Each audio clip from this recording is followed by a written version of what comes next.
The most respected automotive industry publication, JD Power, have announced that electric cars cost less long-term than internal combustion vehicles in every state in America. They say that despite, in some cases, high sticker prices, EVs have a significant cost advantage over gasoline vehicles across all 48 states where they have actually done this research. Now, Americans are obviously saying that this is a paid study. They're saying, "Oh, Elon Musk must be behind this. There's some kind of crazy conspiracy going on here because EVs can't possibly be cheaper than internal combustion. There must be some kind of liberal kind of basically game here. They want to get you in an EV, and then they're going to basically control your mind. There's going to be some sort of funky thing going on in your EV. It's going to control your brain. There's all these kinds of wacky conspiracies coming out, guys, here. Really, though, the truth is most people are not buying this stuff. Most people actually now realize this JD Power study is factual and it's true. And this may see an increase in EV sales this year in America. Hello, my friends. Welcome to the channel. It's fantastic to see you. YouTube members, there is a new video up on the channel today. EVs do cost less. Now, we all know that, guys. If you're watching this channel, I'm assuming you know that. If you don't know that, then, well, I have certainly failed. I have absolutely failed in my mission. My mission is to actually educate people. Now, a lot of people say I can exaggerate sometimes. I've never exaggerated on the reality here. EVs ownership cost is much lower than internal combustion. If it's not, and you don't live in an apartment, right, then you're crazy. You're doing something wrong. Because realistically, there is no reason you should not have solar panels on your roof, unless you live in somewhere where it's, rains every day. Like, listen, if you live in British Columbia or something like that where it rains every day, I understand. Even then you should have them, I think. But over the long term, EVs will save you thousands and thousands of dollars. EVs versus similar internal combustion engine costs.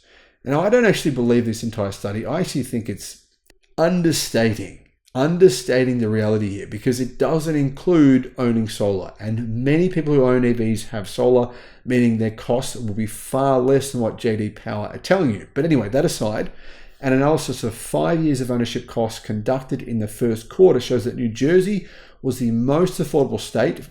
Now, New Jersey just have implemented an EV tax. Seriously, I made a video on that. But anyway, they say that's the most affordable state for owning an EV versus a comparable gasoline vehicle. EV buyers there benefited from the state's sales tax exemption. West Virginia was the least affordable state, but the cost gap there was less than $400 per year. So in New Jersey, your EV versus internal combustion engine savings are $10,000 per over 5 years. So over 5 years, you're going to save $10,000. In fact, it's $10,345. That's a massive, massive difference. But guys, if you look at the numbers here, these numbers don't really add up because they're based on 5 years. So the sales, it could have been based on buying a vehicle 5 years ago. If you think about it, they're saying the cost, right, to own an EV, to buy and own an EV is an average of $63,000 over a 5 year period. Realistically, you can get a Tesla Model Y, right? I think it's a fairly premium EV. Anyway, you can get a Tesla Model Y long range, the version with, what does it have now? 363 miles of range. You can get one of those for $35,000. So you're telling me it's going to cost you $28,000 to maintain that car for 5 years. Now, I know for a fact that is not true. It seems to me the numbers here are not really representative of reality because you don't have to service the Tesla. Now, keep in mind, you're probably thinking, why am I focused on Tesla? Well, I should be. It makes sense because 60%, in fact, I believe it's 65% of all EVs that are registered in the United States are Teslas. So this is basically Tesla versus internal combustion. I know it's not entirely the case, but mostly it's Teslas. And realistically, you can't say the average Tesla transaction price in the US is nowhere near what these guys are saying. So I don't really understand these numbers. But anyway, regardless of that, it's still, even with these inflated numbers from JD Power, it's still much cheaper over 5 years to buy and own an EV.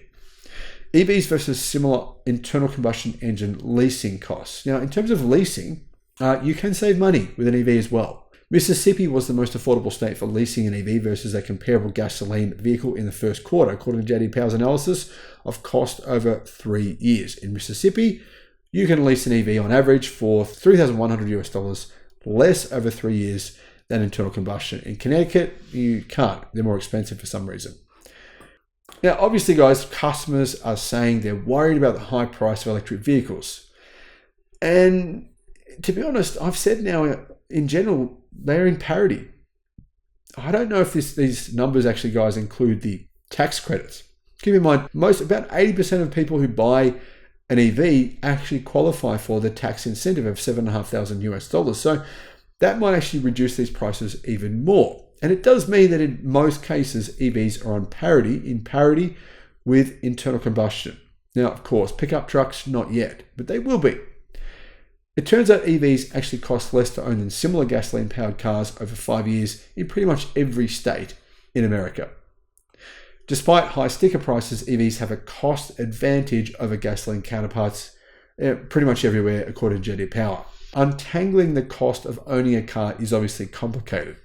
So I don't know the exact methodology here, guys, but essential exercise for buyers considering an EV over a gasoline-powered vehicle is to really look at these numbers. JD Power have analyzed many factors, they say, including transaction prices, taxes, regional gasoline prices and electricity rates, and zero-emission vehicle incentives. The data suggests that long-term cost outweighs EV sticker shock for comparable vehicles. So even if an EV does cost more to buy up front, you'll save so much over the 5-year period in the running costs of your vehicle that you'll come out ahead. In fact, well ahead. Upfront prices for EVs, in some cases though, are still significantly higher than for gasoline-powered vehicles. Apparently, EVs had an average transaction price of $57,580 in the first quarter, excluding the federal tax credit. Now, one of the reasons those transaction prices are kind of looking high, it doesn't make sense, does it? I mean, think about it, that would be the equivalent of buying a Tesla Model Y, paying for extra premium paint, a Tesla Model Y Performance, paying for premium paint and not being able to qualify for the EV incentives. And I mean, even then, $57,600 seems high. I think the reason for this is because a lot of electric trucks are being sold now, and they have pretty high average transaction prices. And considering the Cybertruck is up there, pretty much some analysts say that Tesla sold more Cybertrucks than F-150s over the last couple of months. And that would mean that F-150 Lightnings, I should say, that would mean the average transaction prices are quite high. Even the F-150 Lightning is not cheap either. So that is $13,000 more than the average transaction price of an internal combustion engine vehicle, according to JD Power. Intimidating EV sticker prices stand in the way of faster adoption, says JD Power. EVs still made up only 7% of first quarter new vehicle sales in America. However, zeroing in on EV costs by state presents a different financial picture. An EV purchase can save buyers more than $9,000 over 5 years in many places, they say. When a point of sale federal tax credit of up to $7,500 went into effect in January, shoppers and dealers started to place more emphasis on an EV's expense over its lifetime rather than the sticker price or monthly loan repayment, said JD Power's EV sector. The light bulb is starting to turn on for Americans, she said, with a tax credit making an EV more affordable right away. In other words, in many cases, the EV is cheaper than an equivalent internal combustion engine vehicle. Plus, you're not going to have a $150 gas station bill every week. Consumers often consider fueling costs, insurance rates, registration fees, and other expenses on top of their vehicle sticker price, but EVs add complexity to the total cost formula. A myriad of incentives and fees apply only to EVs, said JD Power, and these, along with the cost to charge, varies widely by state. Now, of course, like I said, this study did not factor in the tax credit incentives. It did not factor in you using solar to charge your EV or basically charging it from home. It's factoring in using fast chargers. That's going to add huge amounts of cost. And that's going to mean that the survey won't really accurately reflect the experience for most EV owners. Most EV owners actually just charge at home. A lot of everyday shoppers view their financials through that traditional car deal lens where they're just looking at that upfront transaction price, said the director of JD Power's EV practice. Car buyers tend not to focus on a total cost calculation because they've typically gone from one combustion engine vehicle to another, all with similar expenses. Consumers expect to pay more to fill up an SUV than a sedan, but the fuel type remains the same from one gasoline-powered vehicle to another. Electricity changes the conversation completely. Fueling costs are a critical part of the EV versus gasoline vehicle purchase decision because electricity rates vary widely by state. And obviously, New York, for example, a lot of people live in apartments, whereas in other places, possibly other states, most people don't live in apartments. Other factors go into the total cost equation, including incentives and charges from the federal government, states and utilities, along with tax, title and license fees, and those details vary in every state. Electricity is expensive in the Northeast, where EV owners save only a small amount on fueling over 5 years, which obviously is ridiculous because if you compare charging your car at any home across all of America, any of them, even the places where electricity is more expensive, it's still much cheaper to charge an EV. Like I said, once again, with solar, much cheaper and sometimes free. In California, EV drivers pay more on average for insurance compared with other states because they tend to drive premium models that are more expensive to insure. In some cases, Teslas can be expensive to insure as well. In Colorado, EV buyers receive up to $5,000 from the state for buying an EV on top of the $7,500 federal tax credit, meaning a $12,500 incentive for those living in Denver. West Virginia was the least affordable state to purchase an EV over a comparable gasoline vehicle in the first quarter. However, the gap was, while being the largest nationally, was only $360 every year. For the newest technology, this price basically for the newest technology is nothing, said JD Power. So JD Power is basically saying, guys, if you're not buying an EV, you're not getting the newest technology. You're kind of getting ripped off because really, in almost all cases, for 99% of Americans, it's cheaper to buy an EV over a 5-year period, and you're also getting a better vehicle. Expense from the outset is an issue though.